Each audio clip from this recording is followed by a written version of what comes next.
ଆସନ୍ତା ବୁଧବାର ବଡ଼ ଏକାଦଶୀ। ବଡ଼ ଏକାଦଶୀ ଦିନ ତୁଳସୀରେ ଏହି ଏକ ଜିନିଷ ବାନ୍ଧି ଦିଅନ୍ତୁ। ଘରେ କେବେ ଧନର ଅଭାବ ରହିବ ନାହିଁ। ଏକାଦଶୀ ସ୍ପେଶାଲ ବାସ୍ତୁ ଟିପ୍ସ ଆଜି ଆମେ ଆପଣମାନଙ୍କୁ କହିବୁ। ଏକାଦଶୀ ହେଉଛି ହିନ୍ଦୁ ଧର୍ମରେ ଏକ ପବିତ୍ର ଦିନ, ଯେଉଁଦିନ ଭଗବାନ ବିଷ୍ଣୁ ଓ ମା ଲକ୍ଷ୍ମୀଙ୍କୁ ପୂଜା କରାଯାଏ। ବୁଧବାର ପଡ଼ିଥିବା ବଡ଼ ଏକାଦଶୀ ଅତ୍ୟନ୍ତ ଶୁଭ ଓ ଧନ ସମୃଦ୍ଧି ଆଣିବାରେ ସହାୟକ। ତୁଳସୀ ଗଛ ମା ଲକ୍ଷ୍ମୀଙ୍କ ପ୍ରିୟ ହେତୁ ଏହି ଦିନ ତୁଳସୀରେ କିଛି ଖାସ୍ ବାସ୍ତୁ ଉପାୟ କରି ଘରେ ସମୃଦ୍ଧି ଓ ସୁଖ ଆଣିହେବ। ଏକାଦଶୀ ଦିନ ତୁଳସୀରେ କରନ୍ତୁ ଏହି ବାସ୍ତୁ ଉପାୟ। ଗୋଟେ ପୋଟଲି ତିଆରି କରିବା। ଏକ ଲାଲ କପଡ଼ାରେ 5ଟି କଉଡ଼ି, ଏକ ଚନ୍ଦନ କାଠ ଖଣ୍ଡ ଓ ଏକ କମଳ ଗୋଟିଏ ରଖି ଏକ ଛୋଟ ପୋଟଲି ତିଆରି କରନ୍ତୁ। ଲାଲ ରଙ୍ଗ ମା ଲକ୍ଷ୍ମୀଙ୍କୁ ଆକର୍ଷଣ କରେ ଓ କଉଡ଼ି ଧନର ପ୍ରତୀକ। ତୁଳସୀରେ କିପରି ବାନ୍ଧିବା? ବୁଧବାର ସକାଳେ ସ୍ନାନ କରି ଶୁଦ୍ଧ ହୋଇ ତୁଳସୀ ଗଛକୁ ଜଳ ଅର୍ପଣ କରନ୍ତୁ। ଏହାପରେ ପୋଟଳିକୁ ତୁଳସୀର ଶାଖା ବା ମୂଳରେ ସତର୍କତାର ସହିତ ବାନ୍ଧନ୍ତୁ। ବାନ୍ଧିବା ସମୟରେ ଓଁ ଶ୍ରୀ ଲକ୍ଷ୍ମୀ ନାରାୟଣ ନମଃ, ଓଁ ଶ୍ରୀ ଲକ୍ଷ୍ମୀ ନାରାୟଣ ନମଃ ଏହି ମନ୍ତ୍ରକୁ 11 ଥର ଜପ କରନ୍ତୁ। ପୂଜା ଓ ଆଚାର କିପରି କରିବା? ତୁଳସୀକୁ ଦୀପ, ଧୂପ ଓ ନୈବେଦ୍ୟ ଅର୍ପଣ କରନ୍ତୁ। ଏକ ଛୋଟ ମିଠା, ଲଡୁ ବା କ୍ଷୀରି ଅର୍ପଣ କରି ମା ଲକ୍ଷ୍ମୀଙ୍କୁ ପ୍ରାର୍ଥନା କରନ୍ତୁ। ଏହା ଘରେ ସକାରାତ୍ମକ ଶକ୍ତି ବୃଦ୍ଧି କରିବ। ଅନ୍ୟାନ୍ୟ ବାସ୍ତୁ ଟିପ୍ସ। ଏକାଦଶୀ ଦିନ ଘରର ଉତ୍ତର ପୂର୍ବ ଦିଗ ମାନେ ଈଶାନ କୋଣ ପରିଷ୍କାର ରଖନ୍ତୁ, କାରଣ ଏହା ଧନ ଓ ସମୃଦ୍ଧିର ଦିଗ। ତୁଳସୀ ଗଛକୁ ପୂର୍ବ ବା ଉତ୍ତର ପୂର୍ବ ଦିଗରେ ରଖିବା ଶୁଭ। ଦିନସାରା ଚାଉଳ, ଲୁଣ ଓ ମାଂସାହାରୀ ଖାଦ୍ୟ ଖାଆନ୍ତୁ ନାହିଁ। ଏହାର ଲାଭ କ'ଣ ହେବ?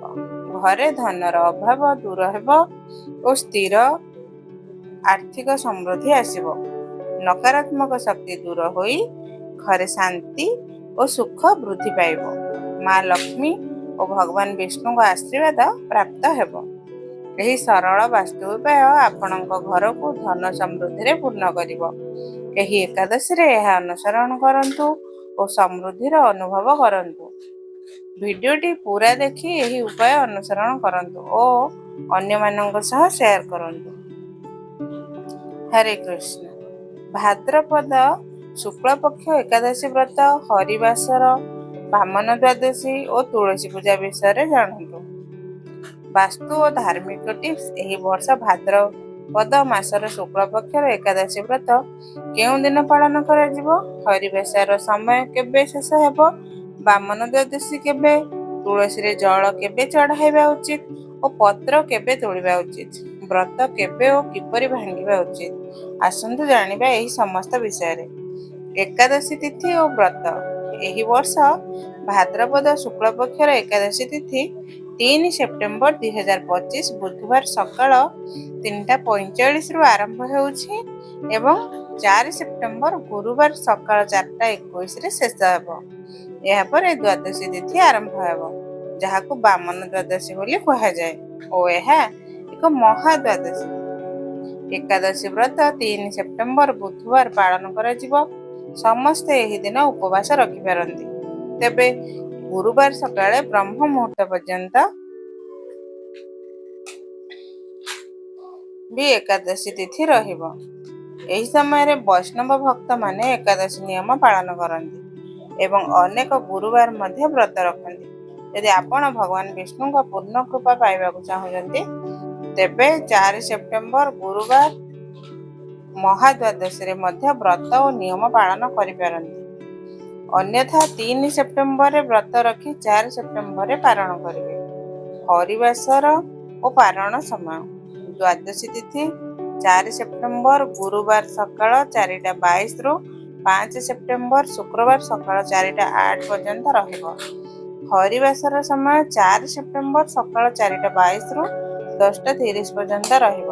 ଏହି ସମୟରେ ପୂଜା ଭୋଗ ଅର୍ପଣ କରାଯାଇପାରିବ, କିନ୍ତୁ ବ୍ରତପାରଣ ହରିବେଶର ସମୟରେ କରନ୍ତୁ ନାହିଁ, କାରଣ ଏହା ବ୍ରତର ପୁଣ୍ୟ ନଷ୍ଟ କରିପାରେ। ପାରଣ ମୁହୂର୍ତ୍ତ 4 ସେପ୍ଟେମ୍ବର ଗୁରୁବାର ସକାଳ 10:32ରୁ 10:50 ପର୍ଯ୍ୟନ୍ତ ଅଳ୍ପ ସମୟ। ଯଦି ଏହି ପାରଣରେ ପାରଣ ନ ହୁଏ ତେବେ ଦିଅଁସ 1:36ରୁ 4:07 ମଧ୍ୟରେ ପାରଣ କରିପାରିବେ। 5 ସେପ୍ଟେମ୍ବର ଶୁକ୍ରବାର ଯେଉଁମାନେ ଗୁରୁବାର ବ୍ରତ ରଖୁଛନ୍ତି ସକାଳ 6:01ରୁ 6:30 ମଧ୍ୟରେ ପାରଣ କରିବା ଉଚିତ। ଏହି ସମୟରେ ତ୍ରୟୋଦଶୀ ତିଥି ହେଲେ ବି 2 ଦିନିଆ ଏକାଦଶୀ ବ୍ରତର ପାରଣ ପ୍ରଥମ ମୁହୂର୍ତ୍ତରେ କରାଯାଇପାରେ। ଏହାର ଦୋଷ ଲାଗେ ନାହିଁ, କିନ୍ତୁ ଜାଣିଶୁଣି ତ୍ରୟୋଦଶୀରେ ପାରଣ କଲେ ବ୍ରତ ଅଧୁରା ହୋଇପାରେ। ତୁଳସୀ ପୂଜା ଓ ନିୟମ।